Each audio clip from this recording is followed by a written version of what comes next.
नमस्कार दोस्तों, आज हम इस वीडियो में केदारनाथ मंदिर के कुछ ऐसे रहस्यों के बारे में जानेंगे जो शायद ही आप लोगों को पता हो।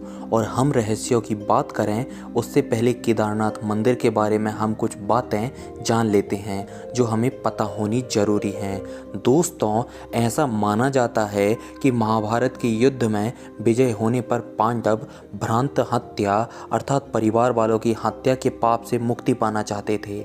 इसके लिए वे भगवान शंकर का आशीर्वाद पाना चाहते थे, लेकिन भगवान शंकर पांडवों से गुस्सा थे। भगवान शंकर के दर्शन के लिए पांडव काशी गए, पर भगवान शंकर पांडवों को वहां नहीं मिले। वे लोग उन्हें खोजते हुए हिमालय तक आ पहुंचे। भगवान शंकर पांडवों को दर्शन नहीं देना चाहते थे, इसलिए वे वहां से भी अंतर्ध्यान होकर केदार में जा बसे। दूसरी ओर पांडव भी लगन के पक्के थे। वे उनका पीछा करते करते केदार भी पहुंच गए। पांडवों को देख भगवान शंकर ने बैल का रूप धारण करके अन्य पशुओं के झुंड में जा मिले।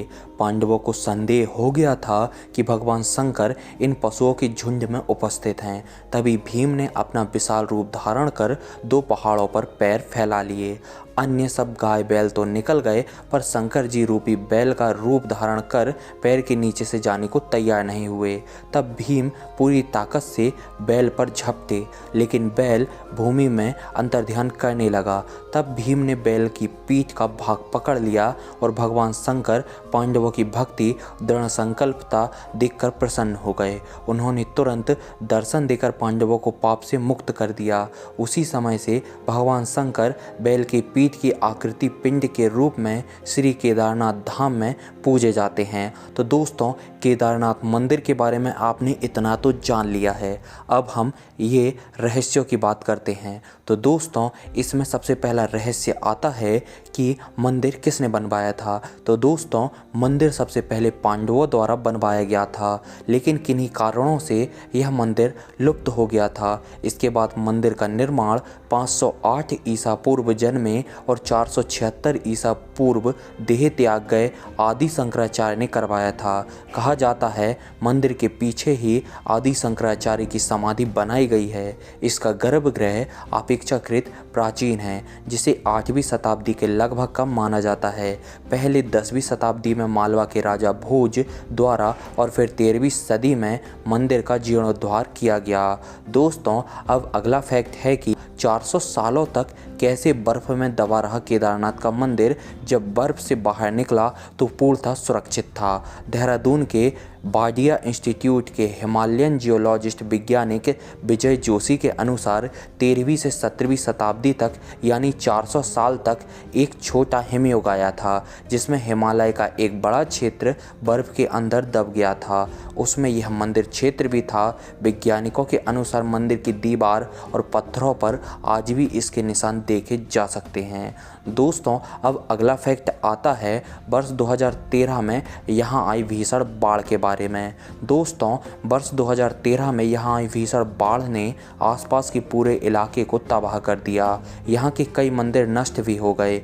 यहाँ की पूरी तस्वीर ही बदल गई। लेकिन क्या वजह थी कि मंदिर का बाल भी बाका नहीं हो पाया। मंदिर के किनारे पर स्थित एक शिलाखंड मंदिर को बचा लिया।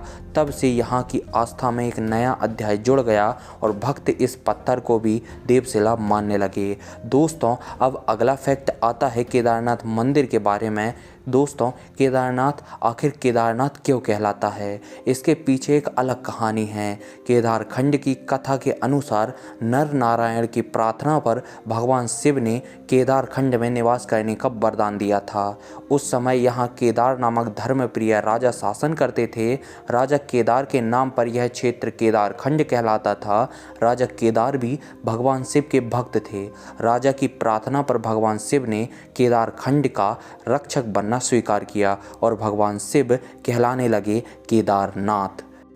दोस्तों, अब अगला और अंतिम रहस्य यह है कि कपाट को बंद करते समय मंदिर में एक दीप जलाकर रख दिया जाता है और फिर 6 महीने बाद जब मंदिर के कपाट खोले जाते हैं तो तब तक यह दीप जला हुआ मिलता है।